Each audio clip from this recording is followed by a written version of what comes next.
എൻ്റെ പേര് ലിൻസി. ഞാൻ ചാലക്കുടി സെൻറ്റ് മേരീസ് ഫൊറോണ ചർച്ച് ഇടവകാംഗമാണ്. ഇതെൻ്റെ മൂന്നാമത്തെ സാക്ഷ്യമാണ്. ഞാനൊരു നേഴ്സാണ്. ന്യൂസിലാൻഡിൽ ക്യാപ് പ്രോഗ്രാം ചെയ്യുന്നതിനും അവിടെ ജോലി കണ്ടെത്തുന്നതിനും വേണ്ടിയായിരുന്നു ഞാൻ പോയിരുന്നത്. എന്നാൽ ഞാൻ പോകുന്നതിന് 4 മാസം മുന്നേ തന്നെ അവിടെ സാമ്പത്തിക മാന്ദ്യം വരികയും നേഴ്സസിനൊന്നും ജോലി ലഭിക്കാതിരിക്കുകയും ചെയ്തു. ഞാൻ പോയപ്പോഴും എനിക്ക് പേടിയായിരുന്നു ജോലി ലഭിക്കുമോ എന്ന്. ആ സമയത്ത് എനിക്ക് ഓസ്ട്രേലിയൻ രജിസ്ട്രേഷൻ കിട്ടി 20 ദിവസത്തിനുള്ളിൽ തന്നെ എനിക്ക് ഇൻ്റർവ്യൂ ലഭിക്കുകയും ഓസ്ട്രേലിയയിൽ ഒരു ഗവൺമെൻറ് ഹോസ്പിറ്റലിൽ തന്നെ ജോലി ലഭിച്ചു, നല്ല സാലറിയും അക്കോമഡേഷനോടും കൂടി. ആ സമയത്ത് ഇൻ്റർവ്യൂവിന് അപ്ലൈ ചെയ്യുന്ന സമയത്ത് ഹസ്ബൻഡിന് 11 എന്നൊരു നമ്പർ ദർശനത്തിൽ ലഭിച്ചു. ഇൻ്റർവ്യൂ 11 മണിക്കായിരുന്നു. എൻ്റെ ഫസ്റ്റ് ഓഫർ ലെറ്റർ കിട്ടിയത് 11-ാം മാസം, ഫൈനൽ ഓഫർ ലെറ്റർ കിട്ടിയത് 11-ാം തീയതി, മെഡിക്കലിന് ടോക്കൺ നമ്പർ കിട്ടിയത് 11 അങ്ങനെ എൻ്റെ പ്രോസസ്സിങ് എല്ലാം പെട്ടെന്ന് കഴിഞ്ഞു. ഞങ്ങൾ ഈ ശനിയാഴ്ച ഞാനും ഹസ്ബൻഡും കുഞ്ഞും ഓസ്ട്രേലിയയിൽ പോവുകയാണ്. ഞാൻ OET എക്സാം പാസ്സാകുന്നതിന് വേണ്ടി അച്ഛൻ്റെ ബ്ലെസ്സിങ് മേടിച്ചിരുന്നു. ആ സമയത്ത് അച്ഛൻ പോയി രക്ഷപ്പെടും മക്കളെ എന്ന് പറഞ്ഞിരുന്നു. ആ സമയത്ത് എനിക്ക് UK പോകാനായിരുന്നു ആഗ്രഹം. എന്നാൽ എനിക്ക് ഓസ്ട്രേലിയയിൽ ഒരു നല്ല ഹോസ്പിറ്റലിൽ മാതാവ് ജോലി തന്ന് അനുഗ്രഹിച്ചു. കൂടാതെ എൻ്റെ തൊണ്ടയിലൊരു ചെറിയ മുഴയുണ്ടായിരുന്നു കുറച്ച് മാസങ്ങളായിട്ട്.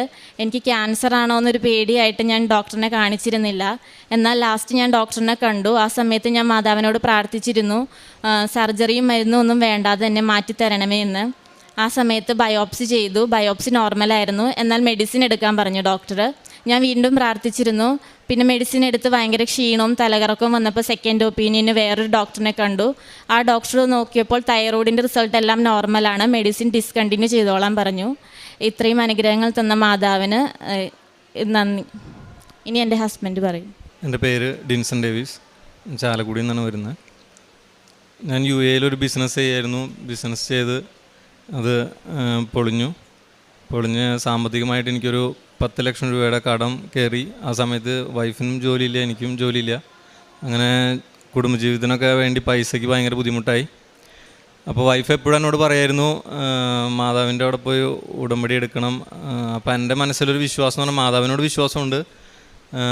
എനിക്ക് എൻ്റെ അവിടെ ചേനത്തനാട് കപ്പളയിലെ മാതാവുണ്ട്. മാതാവിനോട് നല്ല വിശ്വാസമായിരുന്നു. മാതാവ് എനിക്ക് ഒരു 2018 വെള്ളപ്പൊക്കത്തിൽ മാതാവ് നഷ്ടപ്പെട്ടിട്ട് പ്രത്യക്ഷപ്പെട്ടിട്ടുണ്ട്. അങ്ങനെ അത് സത്യമായി, ആ പ്രത്യക്ഷപ്പെടൽ സത്യമായിട്ടുണ്ട്. അപ്പോൾ ഞാൻ എപ്പോഴും ഇവളോട് പറയും എനിക്ക് മാതാവിൽ വിശ്വാസമുണ്ട്, ഞാൻ നിനക്ക് കൃപാസനത്തിൽ പോകണേ എന്നുള്ളത്. അത് പിന്നീട് എനിക്ക് ഈ ജോബ് നഷ്ടപ്പെട്ട് കഴിഞ്ഞപ്പോൾ വാൾപേപ്പറായിട്ട് ഇടാനായിട്ട് ഇവൾ പറഞ്ഞു. ഞാനത് വാൾപേപ്പറായിട്ട് ഇടുകയും ഉടനടി തന്നെ എനിക്ക് ജോലി ലഭിച്ചു. ജോലി ലഭിക്കുക എന്ന് പറയുമ്പോൾ അതിൽ മാതാവിൻ്റെ വലിയ മധ്യസ്ഥ കൃപ എങ്ങനെയാണെന്ന് വെച്ച് കഴിഞ്ഞാൽ ഞാൻ അക്കൗണ്ട്സ് ഫീൽഡിലാണ് 12 വർഷമായിട്ട്. പക്ഷെ എനിക്ക് ജോലി ലഭിച്ചത് സെയിൽസ് ഫീൽഡിലേക്കാണ്.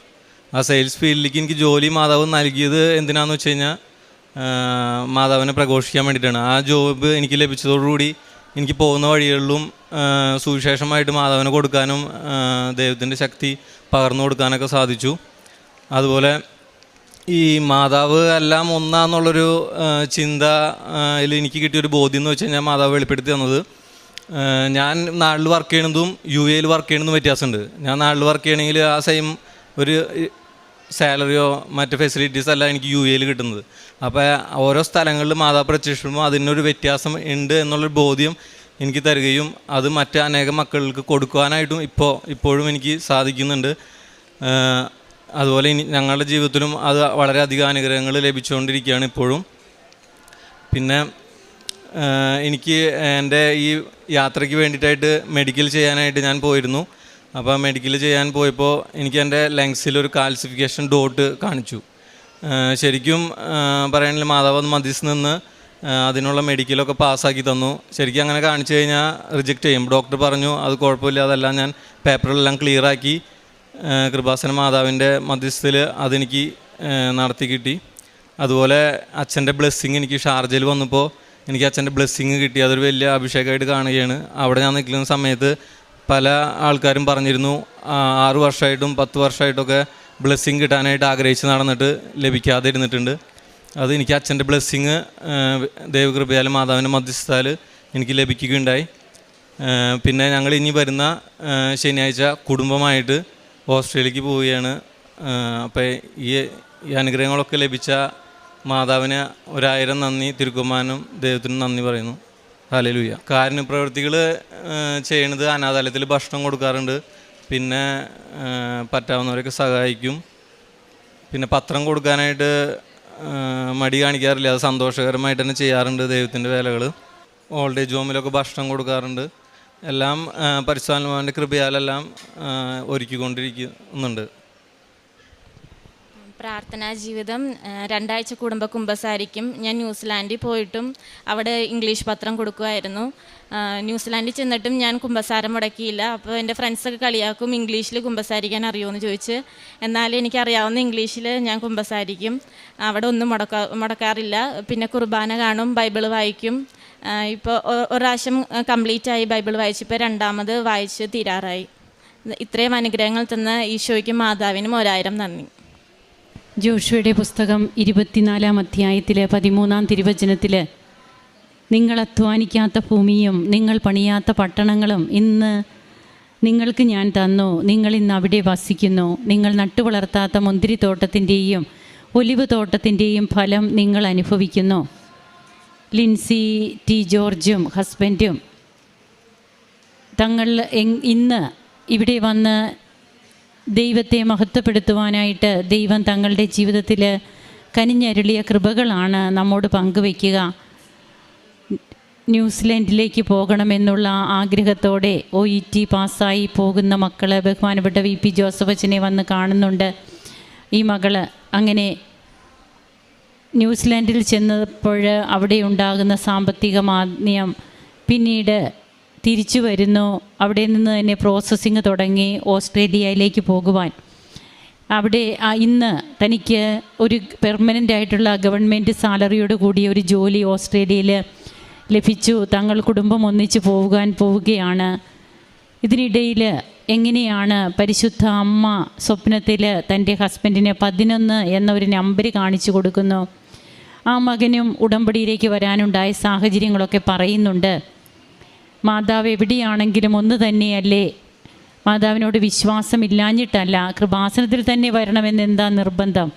അത് അമ്മ മകന് വ്യക്തമാക്കി കൊടുത്തു. തനിക്കത് ബോധ്യം ലഭിച്ചു എന്നാണ് ഈ ചെറുപ്പക്കാരൻ നമ്മോട് പറയുക. അങ്ങനെ തൻ്റെ ജീവിതത്തിൽ ഇന്ന് സുവിശേഷ വേല ചെയ്യുവാൻ കൃപാസന പത്രം അമ്മയുടെ പത്രമാണ് എന്ന് പറഞ്ഞു കൊടുക്കുവാൻ തൻ്റെ ജോലി മേഖല തന്നെ എങ്ങനെയാണ് അമ്മ മാറ്റി തന്നത്. താനിന്നൊരു സെയിൽസ് ഡിപ്പാർട്ട്മെൻറ്റിൽ ജോലി ചെയ്യുന്നു, താൻ അക്കൗണ്ട് ഡിപ്പാർട്ട്മെൻറ്റിലായിരുന്നു. എന്നാൽ അവിടുന്ന് അമ്മ തന്നെ സെയിൽസിലേക്ക് മാറ്റിയപ്പോൾ തനിക്ക് സന്തോഷമാണ്. ഒത്തിരി പേരെ തനിക്ക് അവിടെ കാണുവാൻ കഴിയുന്നു. അവരോടും പരിശുദ്ധ അമ്മയെക്കുറിച്ച് പറയുവാനും കൃപാസനത്തെക്കുറിച്ച് പറയുവാനും കൃപാസന പത്രം എല്ലാവർക്കും പങ്കുവയ്ക്കുവാനുമൊക്കെ തനിക്ക് കഴിയുന്നുണ്ട്. അതൊക്കെ താൻ ചെയ്യുമ്പോൾ ക്രിസ്തുവിൻ്റെ സാക്ഷിയായിട്ട് തനിക്ക് മാറുവാനായിട്ട് ഒരു അവസരം കൂടി തനിക്ക് ലഭിച്ചതിൽ ഇന്ന് നന്ദിയോടെ ആയിരിക്കുകയാണ്. അങ്ങനെ അമ്മ ദർശനത്തിൽ കാണിച്ച നമ്പർ, ആ നമ്പറിൽ ഇൻ്റർവ്യൂ ലഭിക്കുന്നു. അതുപോലെ തന്നെ ഓഫർ ലെറ്റർ ആ നമ്പറിൽ ലഭിക്കുന്നു. ടോക്കൺ, മെഡിക്കലിനുള്ള ടോക്കൺ ലഭിക്കുന്നത് ആ നമ്പറിൽ.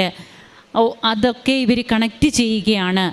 അങ്ങനെ അമ്മ തങ്ങൾക്ക് തന്ന ജോലിയായിട്ട് ഇന്ന് ഓസ്ട്രേലിയയ്ക്കുള്ള ഈ ജോലി സാധ്യത ഈ മക്കൾ പങ്കുവയ്ക്കുന്നു. അതുപോലെ തനിക്ക് തൻ്റെ ജീവിതത്തിൽ വന്ന മാറ്റങ്ങളും ഒക്കെ ഹസ്ബൻഡും വൈഫും ഇവിടെ വന്ന് പരിശുദ്ധ അമ്മയുടെ തിരുനടയിൽ വന്ന് സാക്ഷ്യപ്പെടുത്തുകയാണ്. ഇത് തന്നെയാണ് അമ്മയുടെ പ്രത്യക്ഷീകരണം ഇവിടെ സംഭവിച്ചത്. അതിനമ്മ ഒരു കാരണം പറയുന്നുണ്ട്. ദുരന്തമുണ്ടാകാൻ പോകുന്നു, നിങ്ങൾ പ്രാർത്ഥിക്കണമെന്ന് പറയുമ്പോൾ ജീവിതത്തിൽ പല രീതിയിലുള്ള ദുരന്തം മുഖത്തിലൂടെ കടന്നു പോകുന്ന ഓരോ കുടുംബത്തിൻ്റെയും വ്യക്തികളുടെയും ജീവിതത്തിൽ അമ്മയുടെ ശക്തമായ ഇടപെടലുകൾ പിന്നീട് ആ വ്യക്തികൾക്ക് ബോധ്യപ്പെടുകയും അങ്ങനെ ഇന്ന് പരിശുദ്ധ അമ്മയുടെ മധ്യസ്ഥതയിൽ അമ്മ തങ്ങൾക്ക് നൽകിയ കൃപകൾക്ക് തങ്ങളുടെ കൂദാശ ജീവിതത്തിൽ വന്ന മാറ്റങ്ങൾ, അതുപോലെ വ്യക്തിപരമായിട്ട് തങ്ങൾ എങ്ങനെ അമ്മയോട് കൂടുതൽ അടുക്കുന്നു, അമ്മയോട് അടുത്തത് വഴി ഈശോയുടെ കൈപിടിക്കുവാൻ തങ്ങൾക്ക് സാധിച്ചു എന്ന് ഈ മക്കൾ സാക്ഷ്യപ്പെടുത്തുകയാണ്. നിങ്ങൾ ചെയ്യാത്ത, അതായത് നിങ്ങൾ പണിയാത്ത പട്ടണങ്ങൾ, നിങ്ങൾ അധ്വാനിക്കാത്ത ഭൂമി, ഇതൊക്കെ നിങ്ങൾക്ക് വേണ്ടി ഞാൻ തരുന്നു എന്ന് പറയുന്ന ജോഷുവയുടെ പുസ്തകത്തിലെ വാഗ്ദാനം വീണ്ടും ഒരു അനുഭവ സാക്ഷ്യമായിട്ട് നമ്മുടെ മുമ്പിലേക്ക് ഈശോ കൊണ്ടുവന്നിരിക്കുകയാണ്. കരങ്ങളടിച്ച് നമുക്ക് ഈശോയ്ക്കും അമ്മയ്ക്കും നന്ദി പറയാം, ദൈവത്തെ ആരാധിക്കാം, മഹത്വപ്പെടുത്താം.